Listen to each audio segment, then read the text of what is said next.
I would now like to take the opportunity to introduce our distinguished guest speaker. Lisa Diaz Nash, a Dwight-Englewood graduate from the class of 1976, embodies many of the qualities I see in our graduates today. She is courageous, fearless, creative, and passionate about what she does. Today, she is the CEO of an international nonprofit organization named Blue Planet Run. However, Lisa's path here was not an easy one. After graduating from Dwight-Englewood, Lisa spent 10 years in Asia before returning to the United States and serving as a marketing executive with firms such as American Express, Charles Schwab, and Yahoo. But in 2005, she had a near-death experience when a manhole cover on the street blew up in her face and she was rushed to San Francisco's burn center. After a grueling recovery, her life returned to normal. Today, she is an advocate of clean drinking water for everyone. Her company's ambitious goal is to provide safe drinking water to 200 million people by 2027 through sustainable water projects such as the Pure Water Exchange and Blue Planet Run community. Yesterday, Lisa was also honored at Dwight-Englewood's annual reunion with the Distinguished Alumni Award, given to an alumnus with exemplary professional and/or volunteer accomplishments. Lisa has not only pursued her passion, she is avidly working to make a difference in the world around her. It is my privilege and honor to introduce Lisa Diaz Nash. Thank you, Karen, so much for those kind words, and thank you all. And wow, is this an amazing class, and is this an amazing day. Congratulations to all of you now and forever.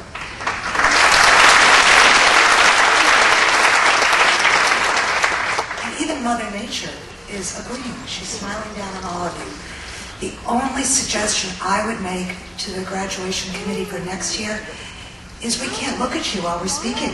We have to look out at the audience. So I apologize for not going back and forth, but I hope you hear what I have to say, and one or two sentences might make sense.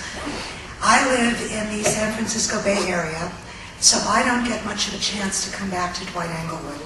So I came back with my husband Michael on Friday, and we walked around yesterday, and I am amazed at the changes since when I graduated in 1976, years and years and years ago. Half of the buildings are new. All the campus seems to be just recharged with energy. It's amazing. When I first came here, it was the Dwight School for girls and the Englewood School for boys. And then it became the Dwight and Englewood schools. And only then did it become the Dwight-Englewood School. And my friend Diane, who's in the audience today, reminded me that the logo of the Dwight-Englewood School was actually designed by one of our classmates. So it's really sort of a great full circle. And I have my friends Diane and her husband Bruce, my husband Michael, my friend Yoko, my friend Cindy, and her daughter Charlotte, who I believe has a friend in the graduating class that she came out to say hello to. All here, and they're being my cheering community. But I think one thing that sort of typifies my experience at whatever the school was called when I was there was when I arrived, we had uniforms. And they were the most ghastly, ugly, scratchy, expensive things you would ever want to see. And I was convinced that I would never survive to 8th grade if I had to wear that uniform. I mean, it just wasn't going to work. So what did I do? I formed the parent-teacher or student committee to abolish the uniform. My first political act.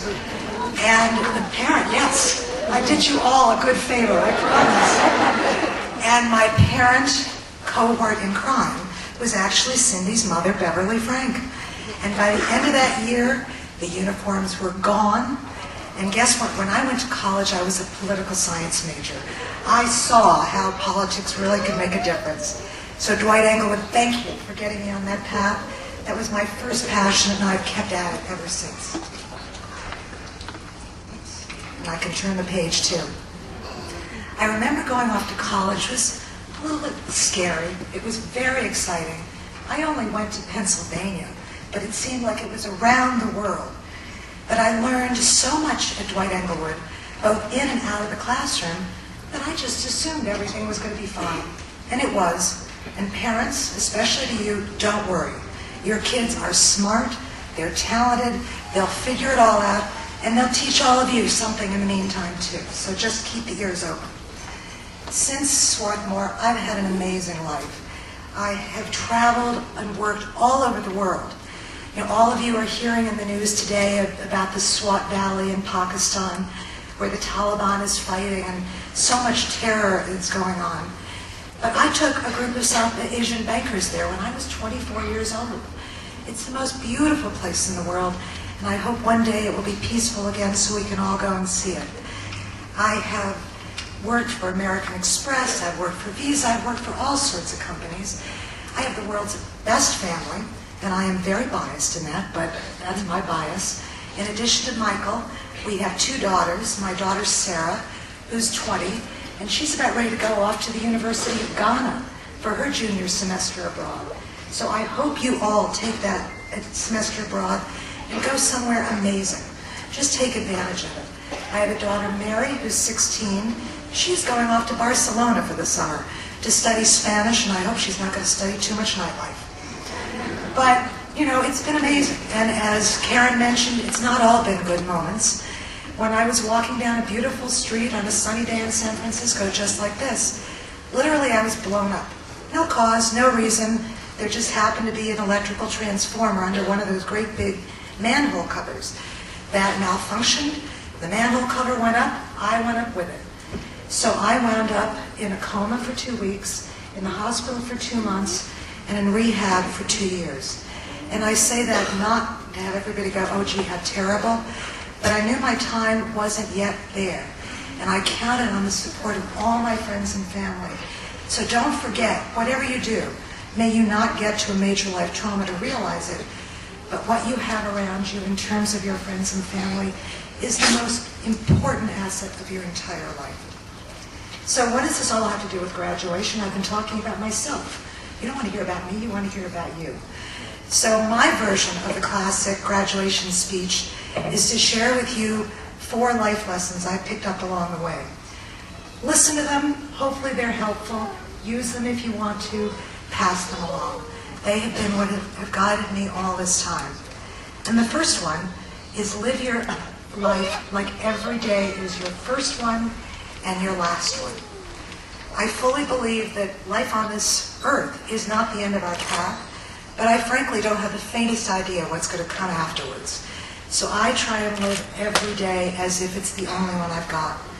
I know it's oftentimes impossible to do it when you're crushed with college applications, you just had a fight with your parents, there's some black cloud over your head.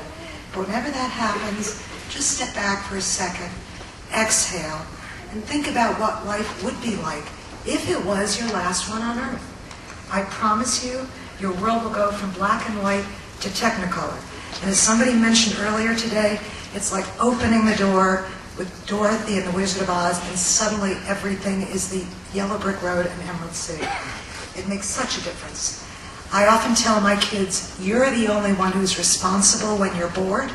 I'm sure your parents have told you about 1,000 times, and you're sick to death of hearing it. But it is so true. You are your own best friend, so enjoy your company. Number 2, always be curious and always be grateful. This one is a little bit like the first one.